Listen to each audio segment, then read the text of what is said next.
Welcome, everyone. It is great to see you all here in Niagara.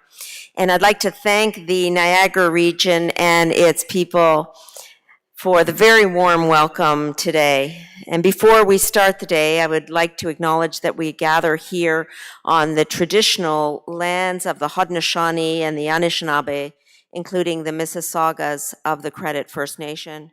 Today, this area is home to many diverse First Nations, Inuit, and Métis peoples.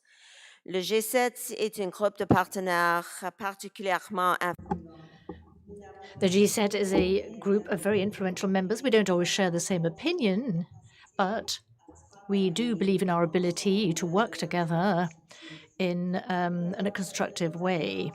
At the heart of our efforts is a shared objective, and that is to respond to the expectations of our citizens and promote stability, prosperity, economic prosperity at a global level. In the course of the Canadian G7 presidency 2025, we have reaffirmed our commitment towards unity, which is that a long-standing objective of the G7. And I'm proud today to be here alongside my counterparts in order to start and launch the last meeting of the foreign affairs ministers of the G7 countries this year. This meeting, I think, is particularly important because our counterparts from South Africa, Saudi Arabia, Brazil, India, Mexico, and the Republic of Korea and Ukraine will be with us this time. The contribution of these key partners will be crucial when it comes to providing a regional perspective and drawing up responses, providing responses to global challenges that face us all. Will be absolutely jam-packed. Tonight, we will hold a G7 foreign ministers working dinner with global peace and stability at the top of our agenda.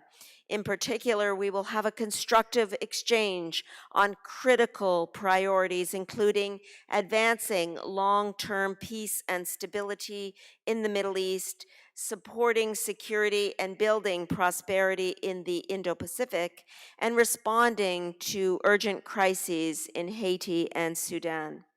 Tomorrow, we will start the day with a discussion with Ukrainian Foreign Minister Andrei Sybiha to reaffirm our collective support for Ukraine in the face of Russia's aggression. We will then be joined by all of our partners for discussions on critical minerals, energy security, and economic resilience. Meeting global challenges requires global partnerships. The issues we are facing transcend the G7 and our borders. And this is why it is absolutely vital that we have diverse geographic representation around the table. So let's get started. Thank you. Merci.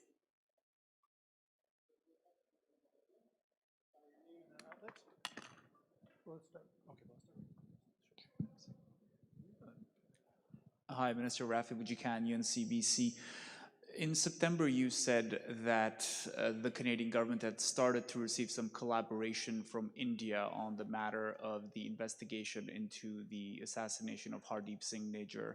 Can you tell us what results that collaboration has yielded so far?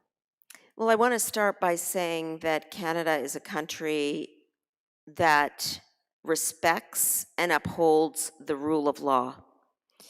And what that means is that persons in positions in the cabinet, in the legislative branch of government, do not play a role in the investigation and administration or pursuit from a judicial process of any case. That's what the rule of law means.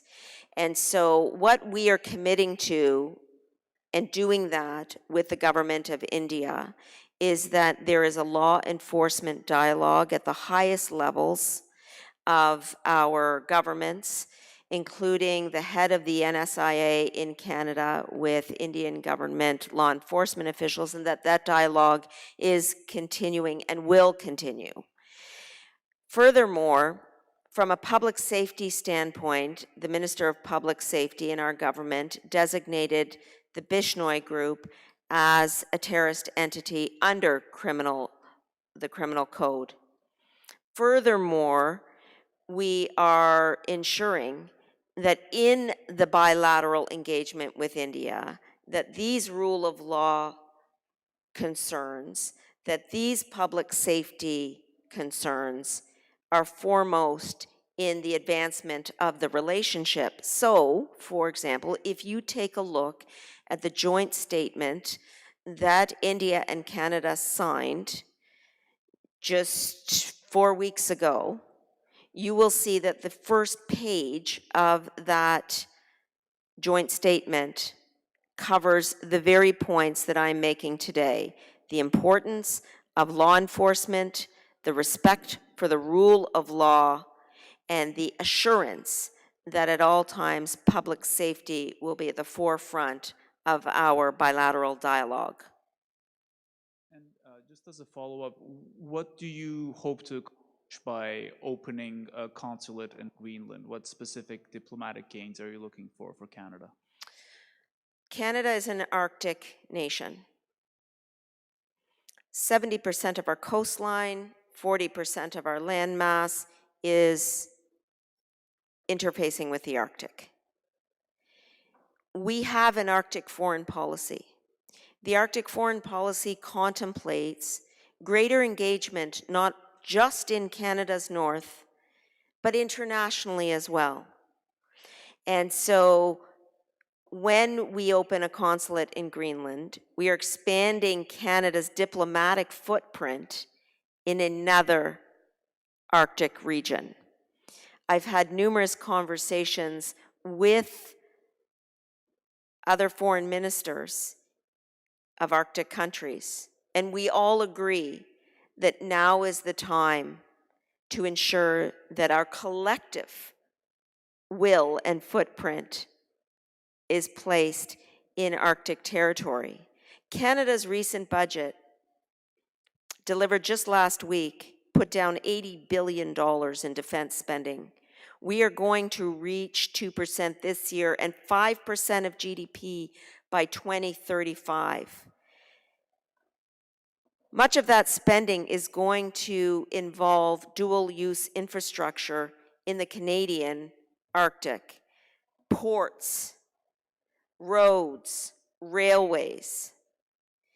But from a foreign minister's standpoint, my concern is not only on the implementation of those commitments, but also the broader work we can do internationally to ensure that we are collaborating and cooperating with other Arctic nations in support of global peace and security. That's the reason. Thank you. Ahmed Hazim, Al Jazeera. I have a question about tonight's dinner, the working dinner about global security and peace. Your remarks earlier said that you are going to discuss the long path forward toward peace, and I'm going to just be specific about the Gaza plan, peace plan. The move toward the second phase of that plan seems that it's very complicated rather than what we expected before.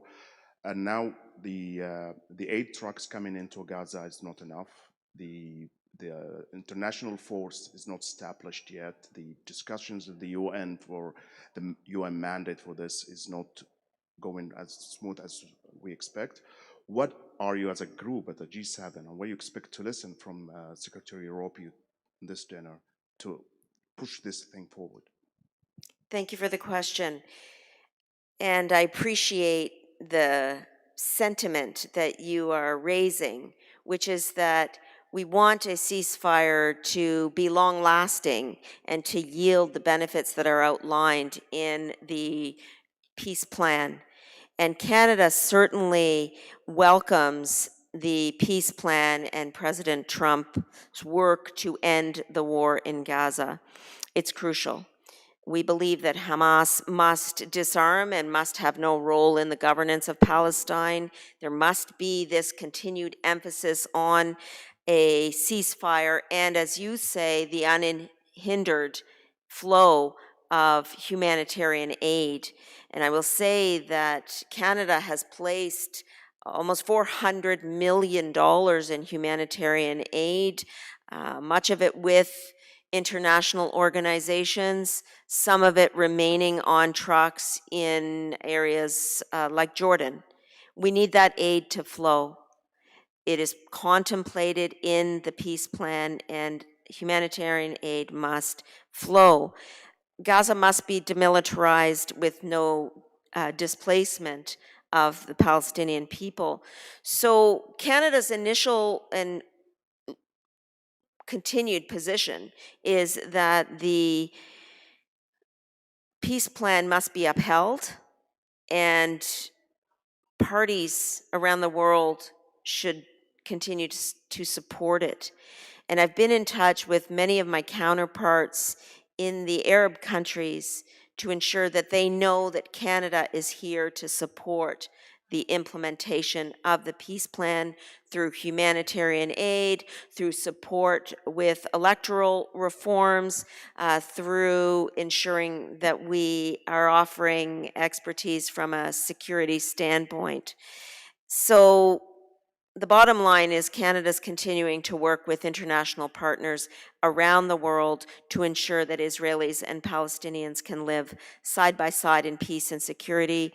The return of hostages is ongoing and needs to continue, and I think we should remember that this is a process and wouldn't be accomplished in 1 week or even 1 month, but that we need to stay with it for the medium to long term as well. My second question is about Sudan. Sudan is a very vulnerable place right now. The quartet last week was supposed to issue a statement saying that there is movement toward a peaceful solution, but then Al-Fashir pulled. And now, what are you as a group going to do to push both parties to sit down and maybe end this?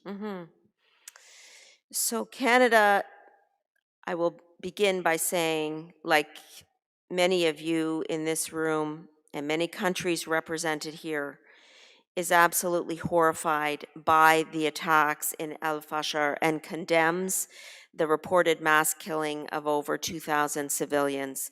And we urge all parties to uphold international law, protect civilians, and allow the unimpeded passage of humanitarian aid immediately. Canada has put on the table humanitarian aid for the people of Sudan, and we have done so since the conflict began. As examples, $64 million in humanitarian assistance, $24.8 million in peace and stabilization assistance, $14.5 million in development assistance that we announced earlier this year. So we are seeking to play a role to further the interests of peace and stability in Sudan, to support those who are suffering and dying needlessly in Sudan. We have an arms embargo on Sudan under both the United Nations Act and the Special Economic Measures Act. This is very important to us in terms of our foreign policy, and part of the conversation that we will have here today is how can we do more collectively? Because what I've mentioned to you thus far is our bilateral work with Sudan. The beauty of the G7 is that it allows multilateralism to do its work.